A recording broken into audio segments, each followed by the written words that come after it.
और फिर परमात्मा ने पता था कि जब वो दुखी हो लेंगे, कति बिरान माटी हो लेगी, तब छोड़ देंगे उन्हें और फिर मेरे पास आवेंगे। अपने घर में बालक से लोटा पेटा आ जाते, कितना धन का नाश करा वो आवारा गर्दी में, और आगे फिर भी बाप से माफी मांग ले, मैं फिर कभी नहीं करूंगा, आगे ठीक ठाक रहूंगा, तो सारे भूल जाता है, उसको फिर से अपने स्वीकार कर लेता, सीने से लगा लेता है।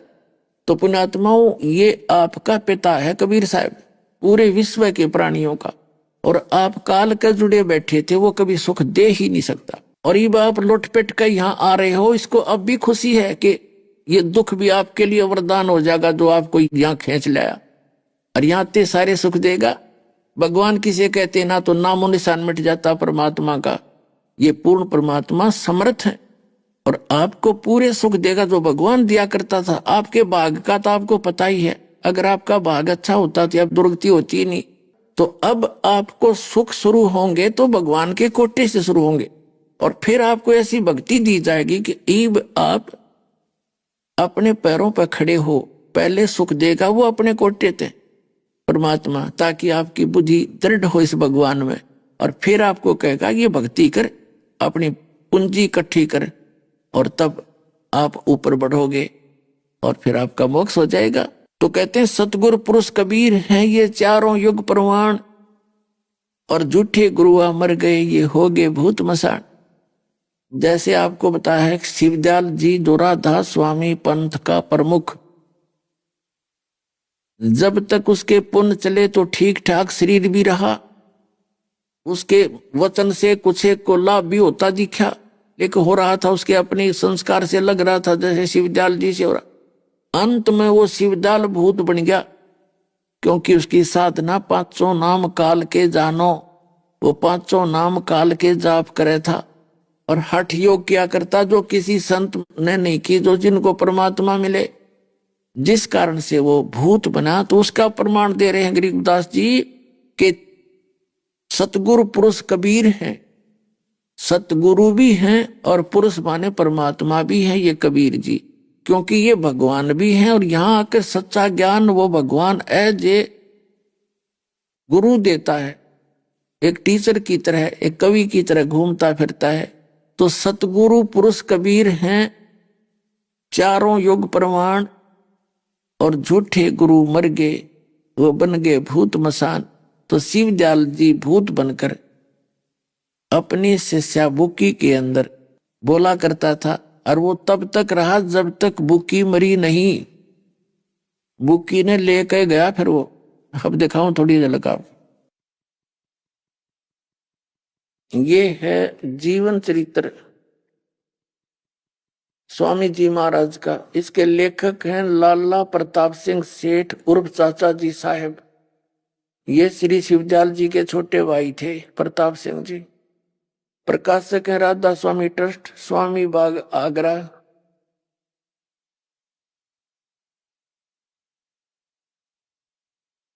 ये है 17वीं बार छपा है, 5000 सन 2006 में लेटेस्ट है ये। राधा स्वामी ट्रस्ट, स्वामी बाग, मुद्रक अर्पण पेंट्री, राधा स्वामी चैम्बर्स, भालेज रोड, आनंद। ये इनके फोन नंबर। ये है वो श्री शिवदयाल जी राधा स्वामी पंथ के प्रवर्तक। कर लो दर्शन। परम पुरुष पूर्ण धनी हजूर स्वामी जी महाराज। आप इसका क्या बताते हैं, आपको दिखाते हैं इसके 28 पृष्ठ पे।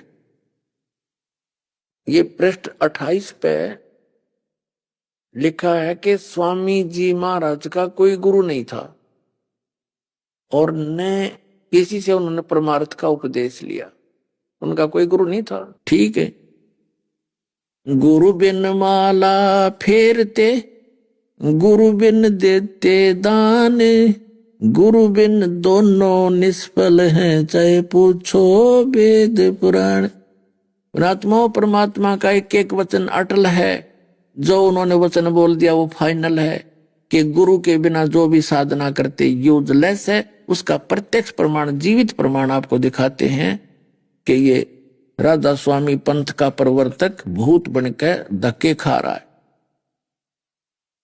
अब देखिएगा अब 78 पृष्ठ पे देखेंगे, ये जीवन चरित्र स्वामी जी महाराज का। यहाँ पर इनका यो 71वां वचन है। अब बुक्की जी का, जो कि शिवो जी की छोटी बहन थी, थोड़ा सा हाल लिखा जाता है। यह शिवो जी से कुछ अरसे बाद स्वामी जी महाराज के चरणों में आई थी। जब इन्होंने कुछ दिन सत्संग किया और वचन स्वामी जी महाराज के सुने और वे वचन हृदय में समा गए, तब इनके प्रेम की हालत अजीब थी। और जब स्वामी जी महाराज वचन या अर्थ पोथियों के करते थे, यानी पढ़ा करते ग्रंथ साहब और कबीर साहब की वाणी को, तब इनकी आंखें स्वर्ग अंगारा सी हो जाती थी। ये क्या कह रहे हैं पुण्यात्माओं, इस बुक्की में पहले भी प्रेत बैठा था। अब जैसे सत्संग सुने जाते हैं, आत्मा में गद गद तो होती है, लेकिन आंखा अंगारे कैसी होगी, वो क्या मतलब हुआ ये घना भजन हो गया, तो उसमें भूत है पहले। क्योंकि परमात्मा कबीर जी की वाणी, नानक साहब जी की वाणी जो उनका पहले पहले की वाणी है, और गरीबदास जी की वाणी, दादू जी की वाणी, तो इन वाणियों को पढ़ने से अगर कोई प्रेत भी सुन रहा है किसी के अंदर, तो उसको उसका असर होता है, उसके कांटे से चुभते हैं उस वाणी से, लेकिन वो उसको छोड़ नहीं सकता, वहां से रहेगा उसके अंदर ही, लेकिन कितना दुखी होना शुरू हो जाता है। और उस वो कह, और एक आधा कोई भूत छोड़ भी देता है तो उस वाणी के प्रभाव से असर हुआ और वो मान लिया जैसे उस संत के नाम, तो फर्क हो गया होगा।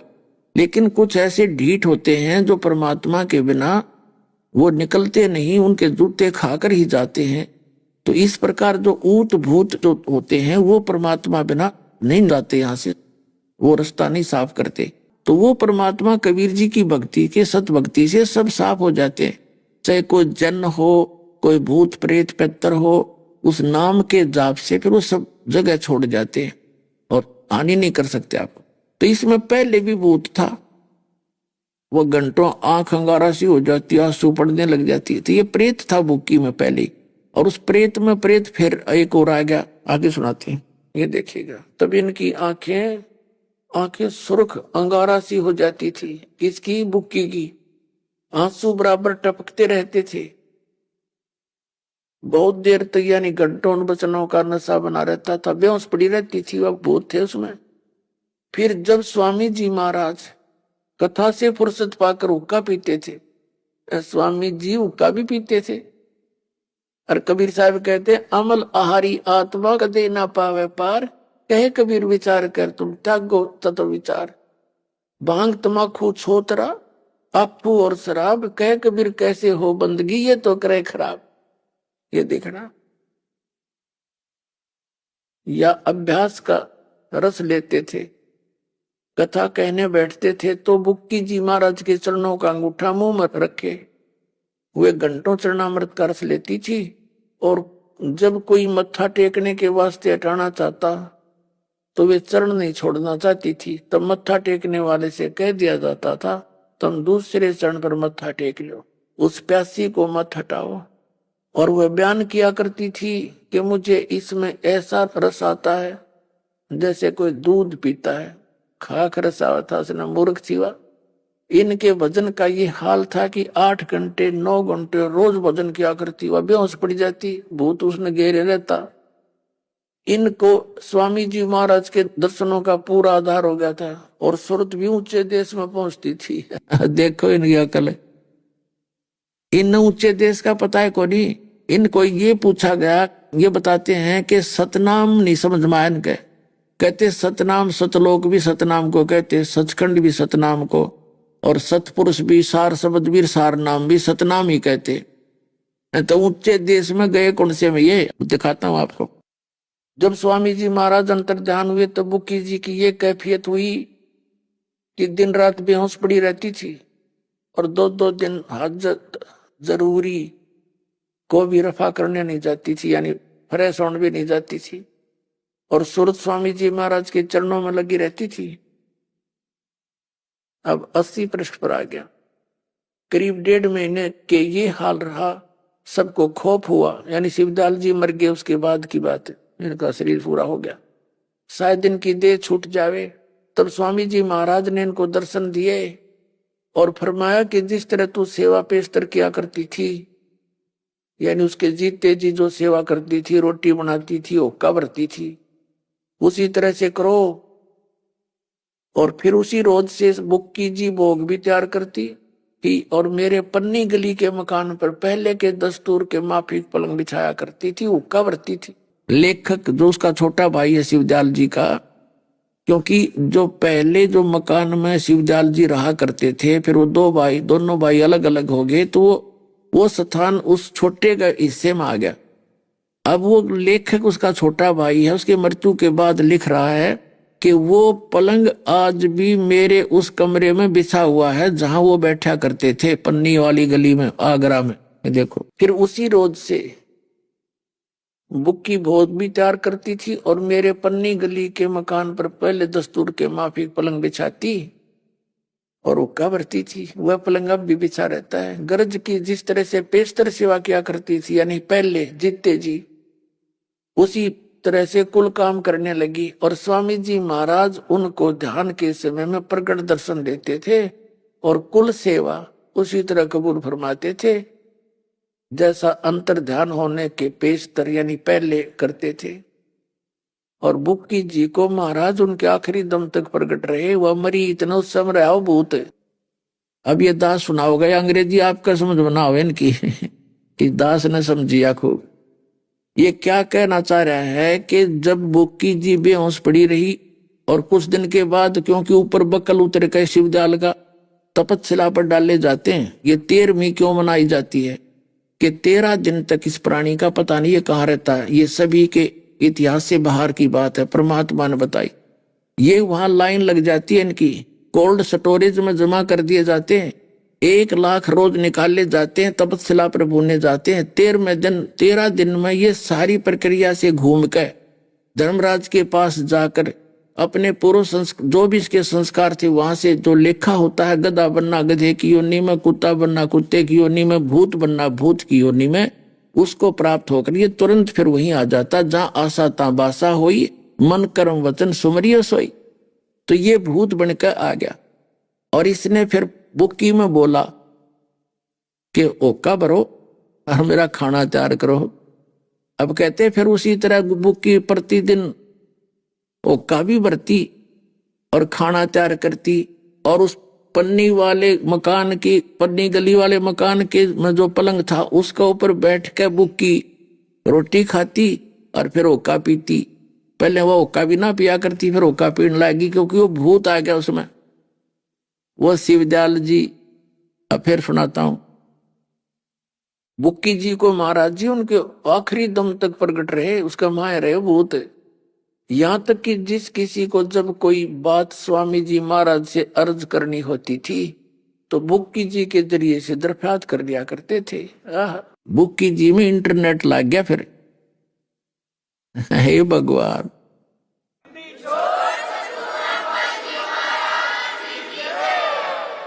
लाखों लोग फंसे पड़े वहां पर, करोड़ों व्यक्तियों को डबो गया एक ये काल का दूत।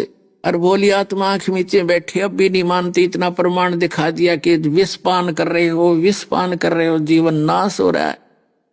और मुझे नो कहे वो तो निंदा करे। अरे थरा जब साची कहने वाले को निंदा कहते हैं। आपका जीवन बचा रहा हूं जब समझ में आ जाता है। अब देखो, अब वो क्या कहता है लेखक कि बुक्की जी के आगे अर्ध लगाते, किसी में कोई आपत्ति आ जाती तो बुक्की बोलती, बुक्की में भूत बोलता ऐसे कर दो ऐसे कर दो। तो ये क्या कहता है कि जब तक बुक्की जी मरी तब तक वो शिवदयाल जी उसमें आशीर्वाद देता रहा। अब कहें वो सबला ऊंचे लोक में पहुंच गया, नामी लोक में, वो तो बुक्की लोक में बैठा शिवदयाल। तो ये देखो, यहां तक कि जिस किसी को जब कोई बात स्वामी जी महाराज से अर्ज करनी होती थी तो वे बुक्की जी के जरिए से दरख्वास्त कर लिया करते थे।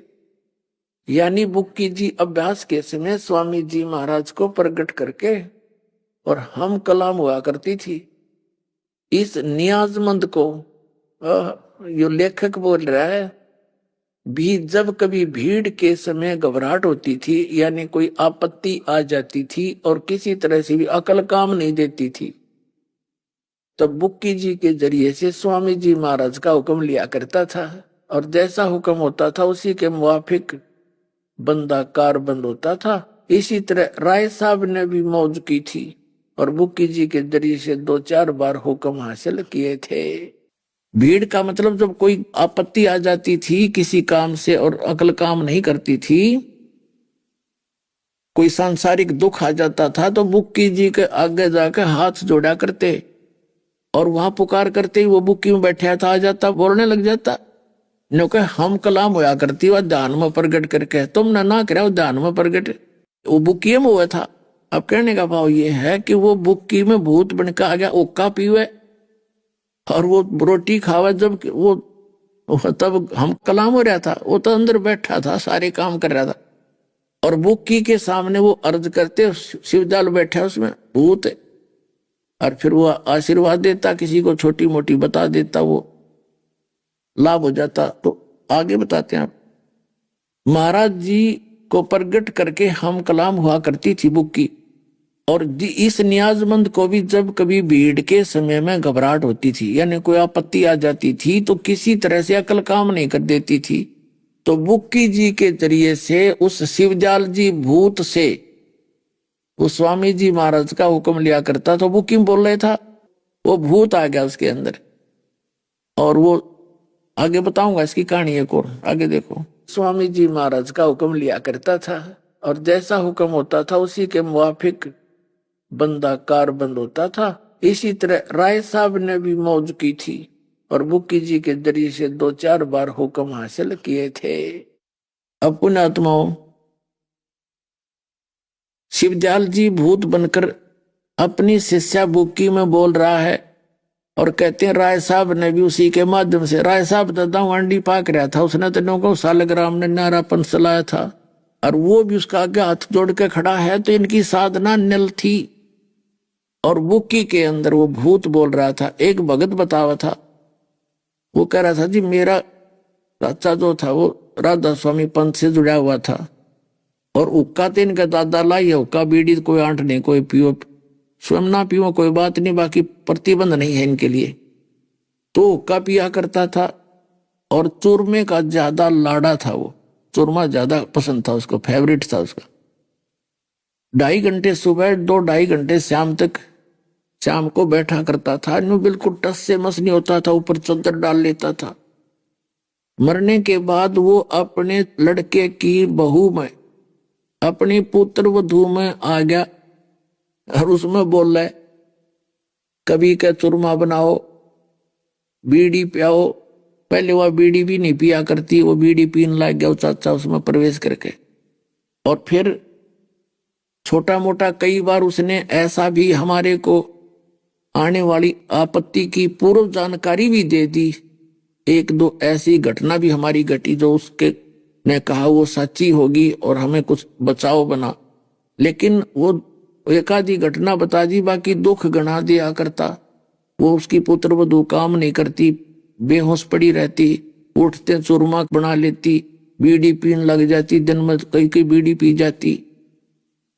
तो किसी को दिखाया, उसने बताया कि इसमें भूत बैठा है वो थारा चाचा, और वो फिर सब जगह दिखाया उन्होंने, कोई राहत मिली नहीं, क्योंकि ये ऊत भूत होते हैं, ऊत भूत ये सब के सूत में नहीं आते, ये पूर्ण परमात्मा के सामने सीधे होते हैं। गरीबदास जी कहते हैं सतगुरु जो चावे सो कर ही, 14 कोट दूत जम डर ही, ऊत भूत जम त्रास निवारे और चित्रगुप्त के कागज पाड़े, वो सतगुरु होता है। वो कह रहे थे जी फिर हम यहाँ लाए आपके पास, उसने नाम लिया, उसके बाद वो चाचा पीछा छोड़ा उसे अपने पुत्र वधू का। अब वह सुख का सांस ले रही है, ठीक ठाक अपना काम करे, चाचा का पता नहीं कहाँ गया, वहां बाढ़ में जाओ चाचा के गाड़ना हो हमने। तो पुण्यात्माओं ये दशा शिवदयाल जी की हुई और कितने जीवों को डबो कर चला गया। बिना विवेक भेक जो धारे, शोभ करते हैं सो भी, बिना ज्ञान के भक्ति करना भी इस जीवन को नाश करना है। तो दास जो आपको दिशा देना चाहता था कि गरीबदास जी कहते हैं सतगुरु संगत छोड़ के चाहे लाख वर्ष जप कीन, इंद्री कर्म ना मोक्ष हुए फिर काल के अधीन।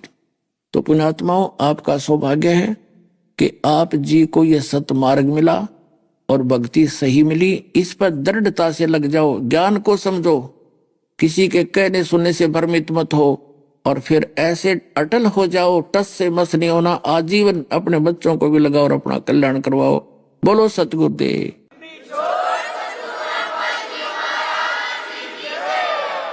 परम पिता परमात्मा पूर्ण ब्रह्म सारी सृष्टि के रचनहार, कबीर साहिब की असीम रद्दा से पुण्यात्माओं आप परमात्मा की महिमा ये सत्संग सुनने के लिए उपस्थित हुए। धन्य है वो मानव शरीरधारी प्राणी जिनको इस कलयुग के मध्य में बिचली पीढ़ी के समय में आपका जन्म है। उससे भी पुण्यकर्मी वो प्राणी हैं जिनको सतलोक आश्रम के अंदर आने का सुअवसर प्राप्त हुआ। पुण्यात्मा, आप विद्यार्थी हैं, टीचर को पता होता है कि जो बच्चे इतनी श्रद्धा से और ये पढ़ाई शिक्षा ग्रहण कर रहे हैं, इनका भविष्य कितना उज्जवल है। तो आपके भविष्य का दास को पता है। इसके विषय में सूक्ष्म वेद में कहा है कि लख भर सूरा जूझ ही लख भर सावत दे, लख भर यति जहान में तब सतगुरु सुरना ले। आप आज के जन्मे नहीं हो, आप असंख्य जन्मों से, असंख्य युगों से इस काल के जाल में, इस जन्म मरण के इस अरहट के कुएं में आप गिरे हुए हो। और आपने ऐसी ऐसी साधनाएं भी की हैं, आपने बड़े बड़े त्याग भी किए हैं परमात्मा के लिए, लेकिन सत साधना सतगुरु ना मिलने से उन किए हुए कर्मों का फल तो आपको मिला, लेकिन वो व्यर्थ रहा। अब जैसे आध्यात्मिक मार्ग में, आध्यात्मिक ज्ञान के अंदर एक बहुत बड़ा विस्तार होता है, विवरण होता है। उसमें ये भी कहा गया है कि जैसे कर्म करेगा वो फल आपको अवश्य मिलेंगे। जैसे का मतलब है कोई स्वाभाविक पाप कर रहे हो, वो भी मांस खा रहे हो उसका पाप भी, शराब पीते हो, तम्बाकू सेवन करते हो या अन्य नशीली वस्तुएं सेवन करते हो, उनका भी पाप आपको प्राप्त है।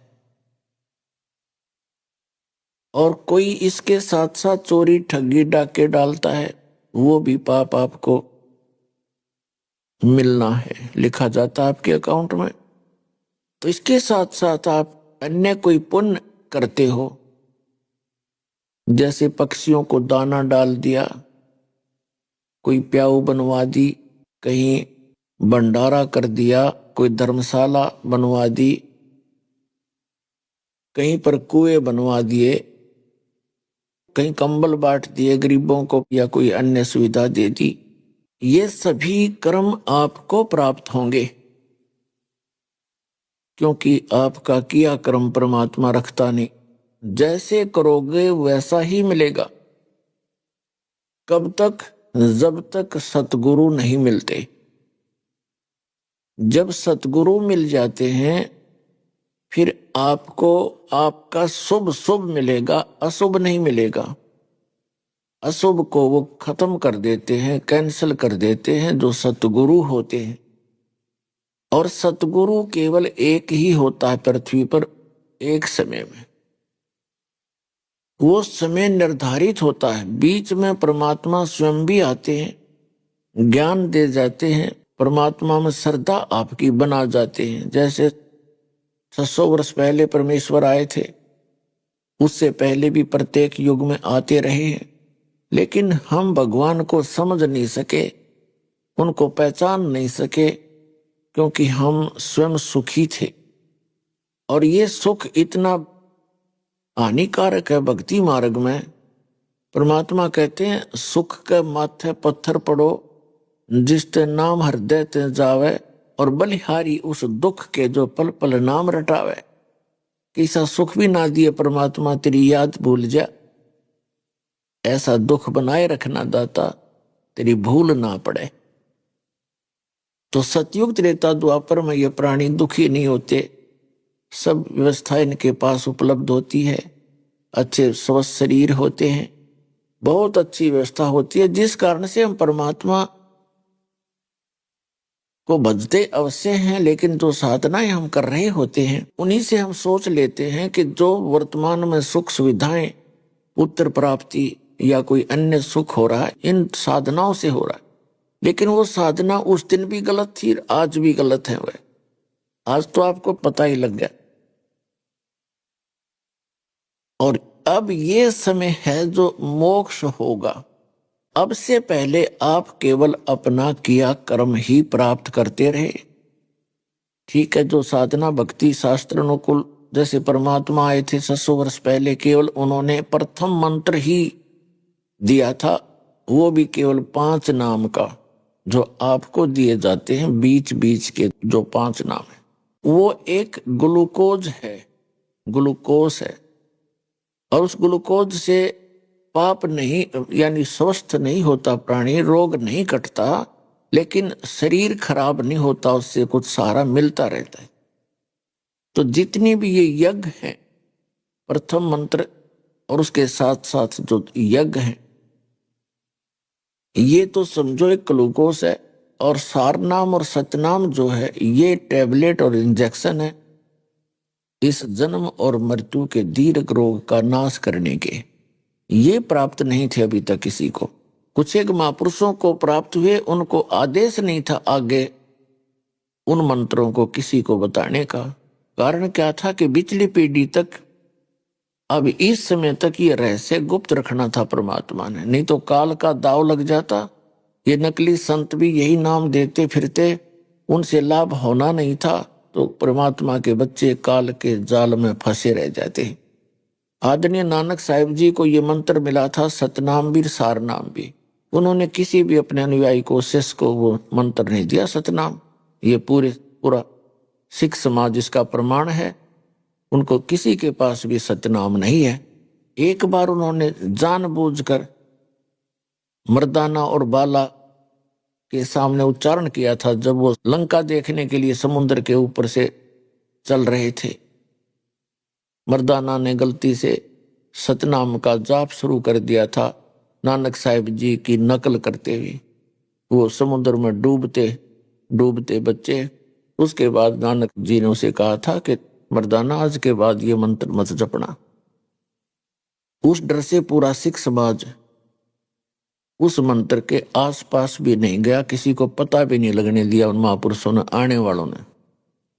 कारण ये था, उनको ये डर था कि कहीं कोई सिख इस मंत्र का जाप कर ले, गुरु नानक देव जी की आज्ञा की अवहेलना होने से वो पापी अपराधी दोषी ना हो जाए।